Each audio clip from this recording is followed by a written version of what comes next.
like running snow.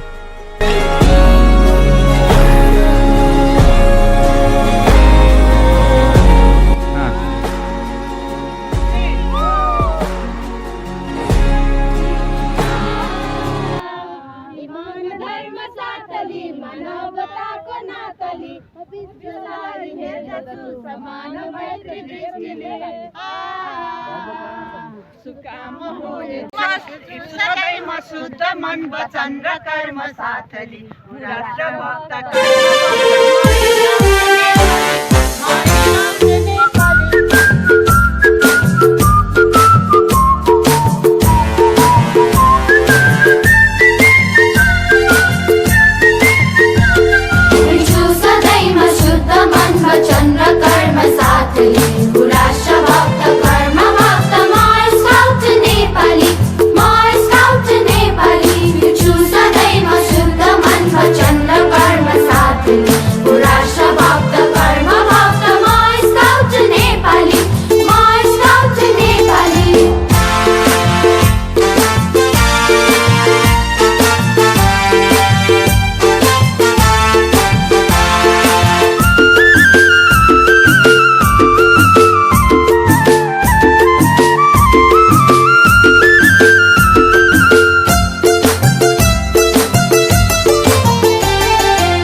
तालिमको hiking अन्तर्गत आज दाल भात तरकारी पकाउनु भएको छ। वास्तवमा मिठो छ, यो दाउरामै पकाइएको हो र यो जङ्गलको अनुभूति दिलाउँदै यो विराटनगर महानगरपालिकाको वडा नम्बर 8 मा हामी यो दुर्गम ठाउँमा रहेको अनुभव पनि गरेको छौँ र खाना मिठो छ। धन्यवाद छ हाम्रो सबै टिमका साथीहरूलाई। खुसी लाग्यो, तपाईहरुले धेरै मेहनत गरेर यत्रो हिँडेर आउनुभयो, यत्रो खाना मिठो पकाउनु भएको छ, तपाईहरुको टिम वर्क राम्रो छ, तपाईहरुले जो आफ्नो जिम्मेवारी वहन गर्नु भएको छ। अब आज बिहानदेखि तपाईहरु बिजी हुनुहुन्छ, आज बेलुकासम्म बिजी रहनुहुनेछ। तपाईहरुको आज दिन चाहिँ सक्रिय यस्तै सहभागी हुनेछ बेलुकासम्म भन्ने आशा राखेको छु। अनि खाना आज मेरो व्रत भएर नखाए पनि हेर्दै सम्पूर्ण खानाहरू चाहिँ एकदमै मिठो जस्तो छ। मैले पुरा मिस गरेँ तपाईहरुले पकाउनु भएको खाना। धन्यवाद म्याम, धन्यवाद म्याम। हाइकिङ रमाइलो भइरहेछ? अबको त रमाइलो गर्यो भने चाहिँ रमाइलो किन धेरै गल्यो छ हो भएपछि छिटै सकिन्छ चाहिँ गल्यो तर पनि रमाइलो आउँदै जिल्लाक्सी दरै गयो रमाइलो हुँदैछ है। सुरुमा चाहिँ अलिक तनाव भयो पनि तर आफ्नो काम पुरा गरेपछि चाहिँ रमाइलो भयो।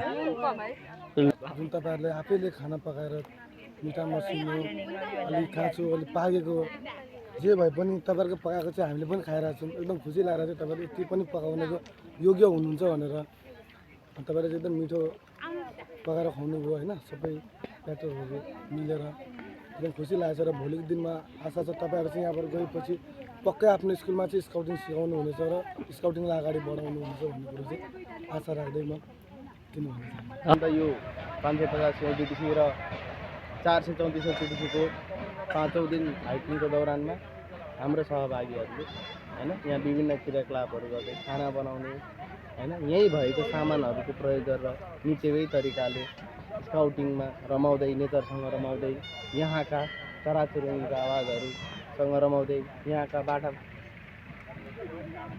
बाटाहरूसँग परिचित हुँदै यहाँसम्म आइपुगेर होइन तपाईँहरूले यहाँनिर गर्नुभएको क्रियाकलापले तपाईँहरूको जीवनमा सर्भाइभल कुराहरू बाहिर गएर मितव्य तरिकाले कसरी बस्न सकिन्छ, कसरी खाना पकाएर खान सकिन्छ, समूहमा कसरी काम गर्ने भन्ने कुराहरू तपाईँहरूको गरेर देख्दा भोलिको दिनमा तपाईँहरूले बाहिर आफ्नो नानीहरूलाई गएर यहाँनिर यही कुराहरू सिकाउन सक्नुहुन्छ भन्ने अनुभूति गराएको छ। यो हाइकिङमा हामी आउँदाखेरि चाहिँ एकदमै यहाँनिर हामी टिम वर्कहरू देखिरहेका छौँ अनि सबैजनाले मिलेर काम गर्दै हुनुहुन्छ। खाना पकाइसक्नुभयो, खानाहरू खुवाइसक्नुभयो हामी सबैजनालाई, एकदमै मिठो खाना पाउनुभयो, एकदमै हाइजेनिक थियो खानाहरू पनि। अनि सबैजनाले चाहिँ यहाँनिर आफ्नो झन्डाहरूलाई एकदमै जोगाएर राख्नुभएको छ, कसैले पनि झन्डा चोड्ने चान्सै पाएको छैन। त्यो चाहिँ देख्दाखेरि एकदमै खुसी लागिरहेको छ। आफ्नो जिम्मेवारीहरू सबैजनाले राम्ररी निभाइरहनु भएको छ। त्यसै गरी चाहिँ हाइकिङमा चाहिँ सबैजना इन्जोय गरिरहनु भएको छ अनि हामी पनि इन्जोय गरिरहेको छौँ। यो मोमेन्ट चाहिँ हामीले पनि बिटिसी पिटिसी लिँदाखेरिको मेमोरिजहरू चाहिँ हामीलाई पनि फ्ल्यासब्याक भइरहेको छ। थाम्दै हिँड्नुपर्छ अडेको खुल्ले खुट्टाले थाम्दै हो।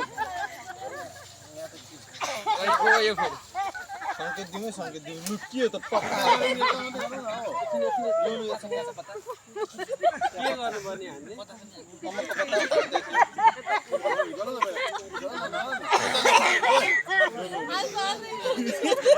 ध्यान दिउँ न यार, ध्यान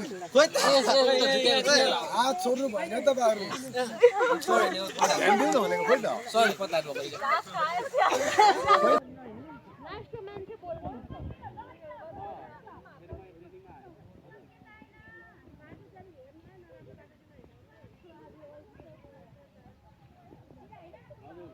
तपाईँलाई तपाईँसँग कुरा भएको छ नाम पठाउनु भन्ने त्यसैले नाम पठाउनु पऱ्यो नि।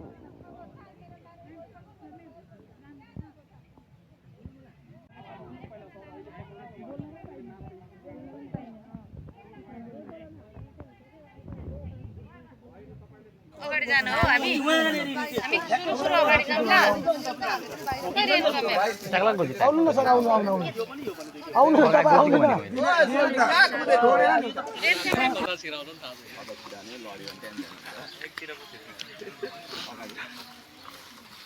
तपाईँले खेल्नु भएन सर? मोहन सर हामीले जित्यौँ नि। मोहन सर म ड्राइभर थिएँ अन्तिममा, हामीले जित्यौँ नि अहिले। हो त कस्तो मजाले आउनु भयो।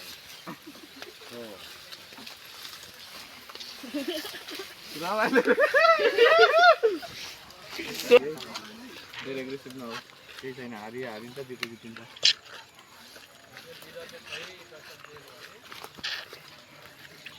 जल्दी कहाँ छिराउँदैछौ यार, आइपुग्यो।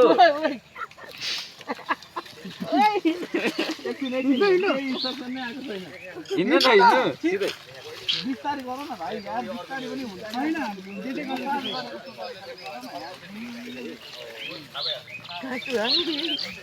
इन्स्ट्रक्सन खोइ इन्जेक्सन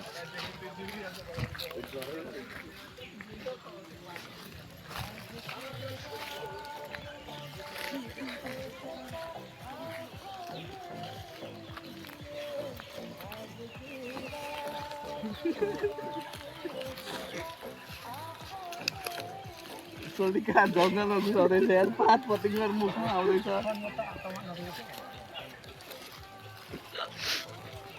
कहाँ छिराउँछ यार जल्दी, बाटैमा लग न यार, बाटैमा लग। जाँदैछु रे। त्यस्तो नगर्नु है,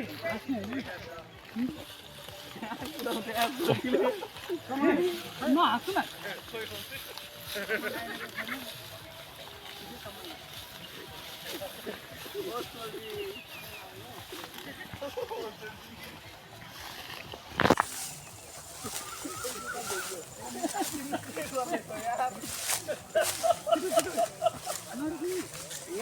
पढ्नै सकेको छैन